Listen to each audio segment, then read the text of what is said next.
I wonder what percentage my balls are plastic versus organic material. Anyways, what was I talking about?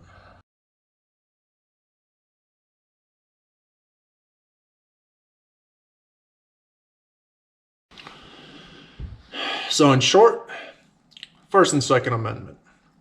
In long, so first, this is kind of out of my wheelhouse. This is more of a philosophical discussion of subject, historical in nature, so on and so forth. So, I'm not maybe the best person to say or argue why, but I think I got a good shot at it here. So I'll take a stab at it anyways.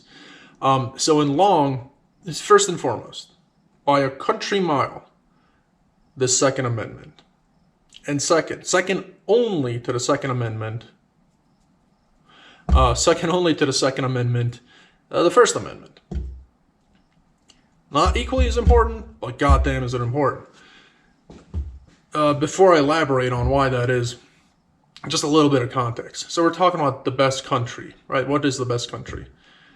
We're not talking about all countries are not in the bucket, in the picking for the best country, and are running for the best country, okay? When you're talking about these few countries that maybe discussed about which one's better than the other, I think you could kind of boil down a country to its people, its vibe, and its politicians. Politicians, vibe, people. And I would argue that those differences in those three categories kind of go out the window. For example, people. When you get down to the family unit, the only unit of measure that really matters when you're talking about a population, all people are the same. There's beautiful people in every fucking country because we're all inherently good, inherently smart. Outliers, of course. I'm talking in general terms here. We're all just trying to make lives easier for our kids, make our kids' lives better than our lives. Trying to keep a roof over our heads, trying to stay comfortable and warm. Comfortable, not just surviving. Surviving ain't enough, people. Okay, we're trying to be comfortable and thrive, right? So on that level, people are more or less the same. Yeah, there's arguments made about this culture and that culture, but when we're talking about the best countries, those cultures are pretty much on par with each other. The vibe of a country, I would argue that just kind of comes down to personal taste. You want to be precise and anal? Go get a German passport. You're polite and honorable. Japan, maybe? Go, get a boat and go over there. If you want to be a pussy with horrible teeth, the UK has a lot to offer. If you want to be bit by a bunch of snakes and die, I guess go to Australia. That's a great place for that.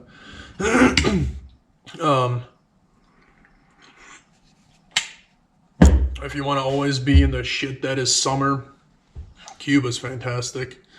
And for the record, whoever thinks summer is the best season of the year, go fucking kill yourself. It's over 1 billion degrees all the time.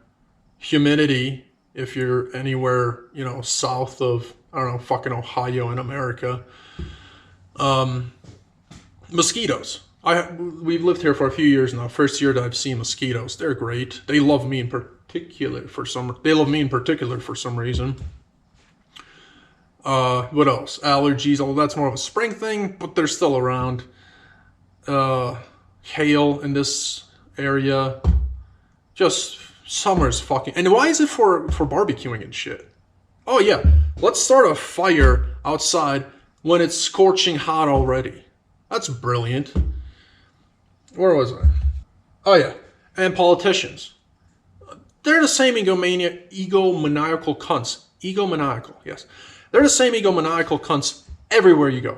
Doesn't matter how rich or poor the country is. Doesn't matter what skin color, what religion. Nothing matters. All politicians are trying to get rich and control more. They want to tell you what's best for you without fucking knowing you. They want what's best for them and theirs, not for you and yours. They're all the fucking same.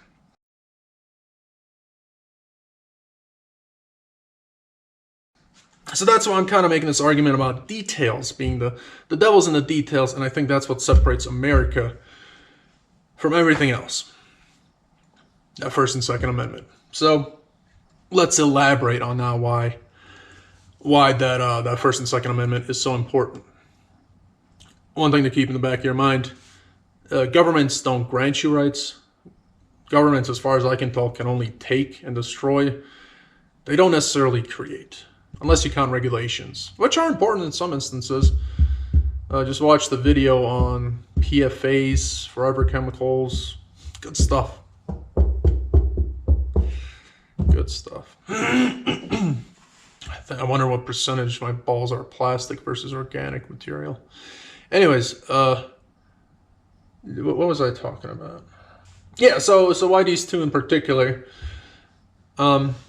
Yeah, got way off on a tangent. They don't grant you rights. They don't give you rights. They only have the power to take rights away. So it's important that the government keeps itself from fucking with you. And that's what the First and Second Amendment are. They tell the government, hey, you cannot take their right to speech and to own and bear arms. So what these two enable, what these two amendments, to elaborate finally, what these two amendments enable is, so I'm just going to list off some random stuff here. Speak your mind without concern. Okay, that's the First Amendment. But the Second Amendment steps in if somebody has a problem with what you're with what you're saying. So you can speak your mind all you want. Jesus Christ. You can speak your mind all you want, but if somebody wants you to shut up and they got a big enough stick, you're going to shut up. With the right to bear arms, everybody more or less has the same size stick. So nobody can tell anybody to shut up. Allow you to object to elites. The First Amendment? Hey, Musk, what the fuck? The Second Amendment? Hey, keep your fucking distance. I'm going to keep talking here. It's a beautiful combo. This one's important. Voting is cute, let's be honest. The correlation between what people want and what politicians do doesn't fucking exist. So the Second Amendment on its own is kind of an absolute failsafe. A horrific one to use, but I would like to think its mere presence helps things move in the right direction. So push comes to shove, we can force politicians to do as we see fit. I think that came into play when this country was made, and then sometimes something about black people. I don't know, I'm not a historian, but it's there, and it helps. And one of the other things I got written here, let's better ideas naturally rise to the top. Social media has very much muddied this, but I feel like it's always been a case of the loud microphone always gets more attention, and that idea is artificially propped up, even if it's a bad one. But without the First Amendment, you wouldn't even be able to have a chance of having the good idea come to the top. So it definitely helps in that regard. Now, I would leave it at that, because I think that's a pretty bulletproof way to argue America is number one. But also throw this in, which I don't have any right to speak to because it deals with history and such. But I would argue America is also the best because it was founded by some of the hardiest and most rebellious people on the planet. Think about the group of people that had to come here way back in the 1500s to settle this place. You left a place that had plumbing, running water, brick and mortar stores. Yeah, maybe you were oppressed, maybe this and that, but it was nothing that was as immediate as, like, having no water. Like, if you don't have water, you're dead within a couple of days. If you don't have the right to speak your mind on your religion, you'll be fucking fine. It's gonna suck, it ain't right, but you'll survive. So the people who left, Europe and such, first of all, they were rebellious. They had rebellious tendencies, right? That kind of, I imagine, is a given. But also, they looked at their homeland where they were safe and everything was okay enough. And they looked at a voyage that had, like, my understanding is high double-digit percentage of just, you're gonna fucking die. Then when you get there, it's not like there's a fucking Walmart. You can be like, okay, we'll get some tents and some, water pure. No. You get there and you gotta build your fucking house, hope that the natives in the area, like, help you and give you food for the first winter or two because you totally underestimated where you were landing. Or, again, I don't know the history exactly, but God knows they helped us. But at the same time, I imagine some places some people landed, maybe the natives weren't as kind. So just a place that's okay and you'll survive versus like a coin flip of you're gonna die.